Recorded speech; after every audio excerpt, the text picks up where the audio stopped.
In this episode, we upgrade the farm, make some big changes in how we do things, merge some fields together, finally get to sell everything from harvest.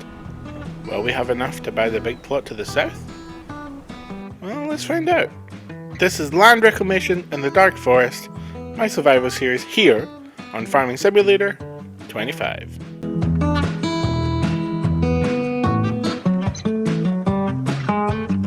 Hello, I am the Couch Farmer, and welcome back, if this is something you've watched before, that is.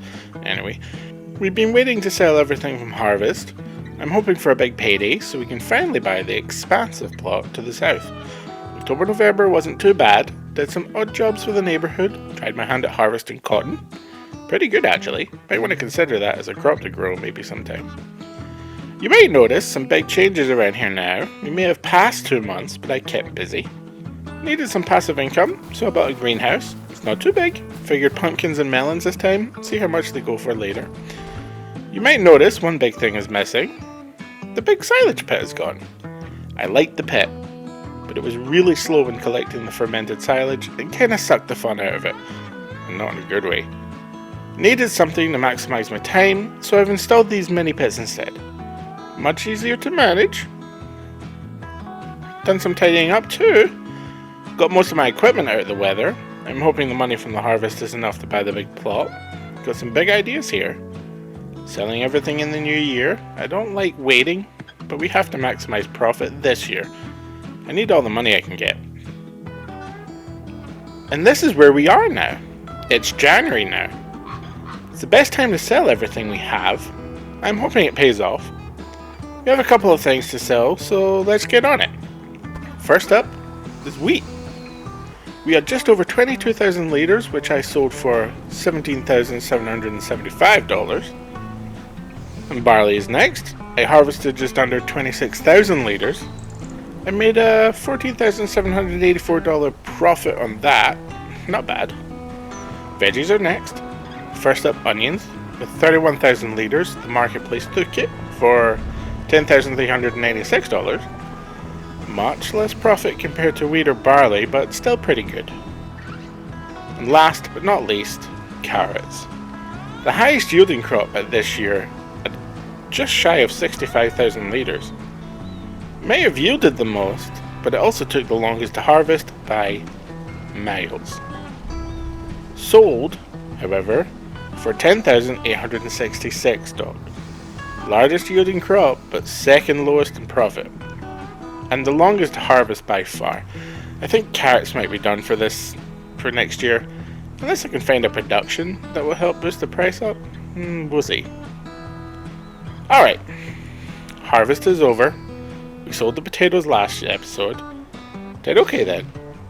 After selling what produce I had from the new greenhouse, the harvest income for everything sold this episode comes to $49,755. Not terrible, but not great either. Good thing I can supplement my income with the sawmill.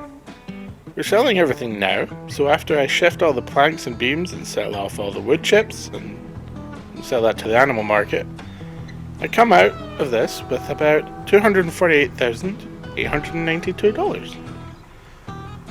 Which is great. So finally we can afford the large plot to the south. 64 hectares of mostly deforested land. Made an offer to the bank.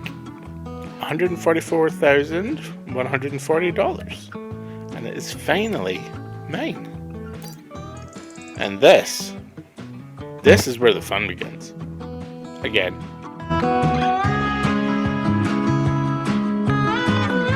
Okay, so we have the new plot.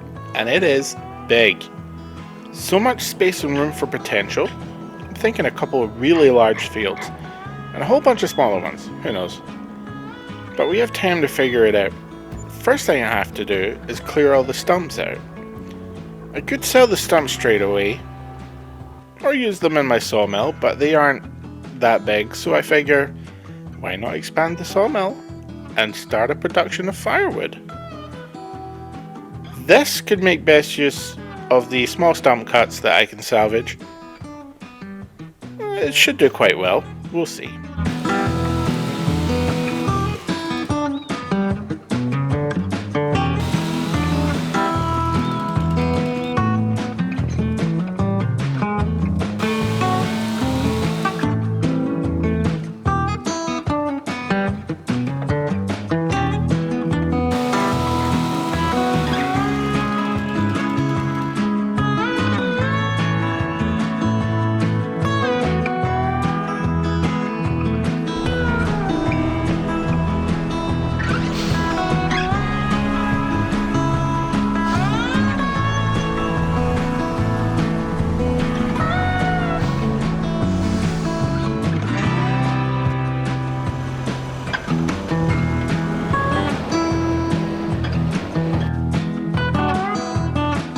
Well, here we are at the future location of Casadel Couch Farmer.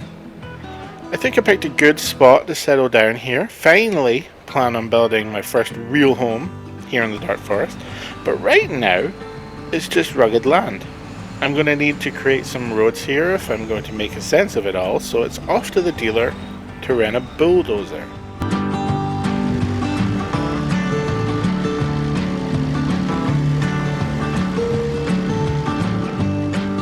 So, carving new roadways in this thing is very slow, but it's really going to help me make sense of the land, so let's get this done and we'll see what we've got.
Found this pickup truck will do just fine. It's first job. Time to move the caravan I'm currently living out of to my new base camp for this farm.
This spot is fantastic.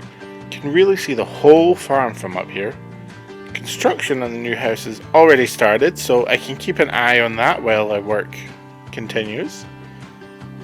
Can supply the lumber for the construction. For the rest, like concrete, we'll have to purchase at the local warehouse. Alright, well, I started clearing the area for where I wanted to start my first field here in this plot.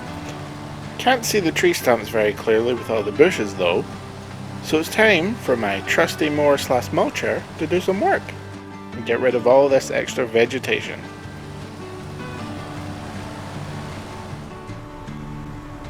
Alright, well, it's much easier to see the tree stumps now, which I can harvest as much as I can and put it straight into the new firewood factory. This is a pretty slow process. and I have a lot of ground to cover. So, let's get this done. Well, that took some time, but I finally managed to clear the area for our new field. Time to put my new plough to good use and carve out a pretty decent sized field. I want to go big for this field, and I think we have the space for it, so why not? Let's get started.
Here we go, tearing up old deforested land. Doesn't get you the best quality soil to work with, but a quick pass with a decent stone picker should get most of the rough stuff out of the way. Stone picking is optional, but it does help maintain the health of your equipment, and every little bit helps. Plus, using the stone picker also prepares the field for planting, so that's an added bonus. Well, it's March now. So, about the firewood factory. I don't love it. Yeah, it's been a while, and I kept feeding the firewood factory in the background, but when it comes to sales, the price just wasn't the best. Plus, picking the bags up was becoming annoying. They aren't the best. Even with my new skid steer, it was just not working out.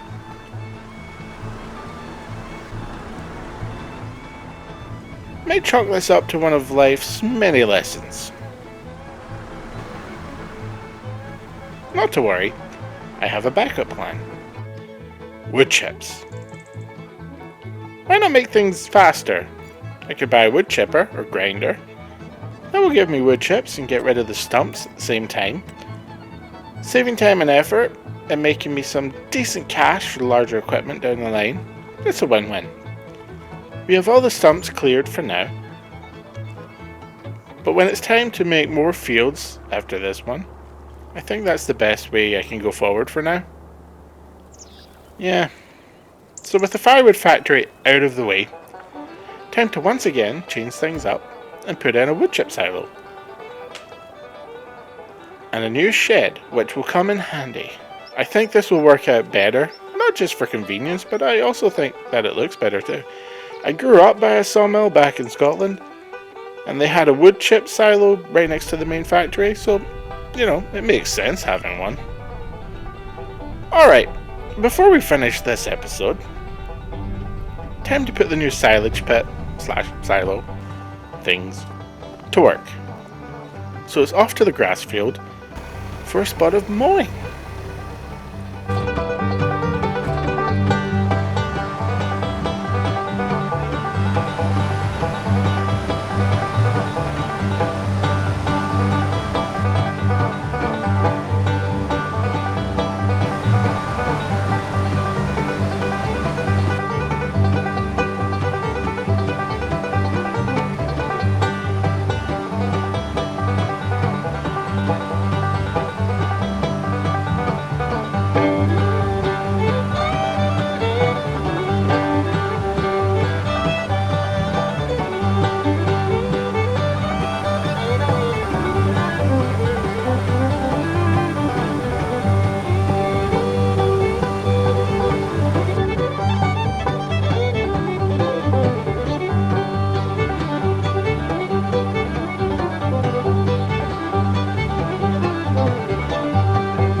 Alright.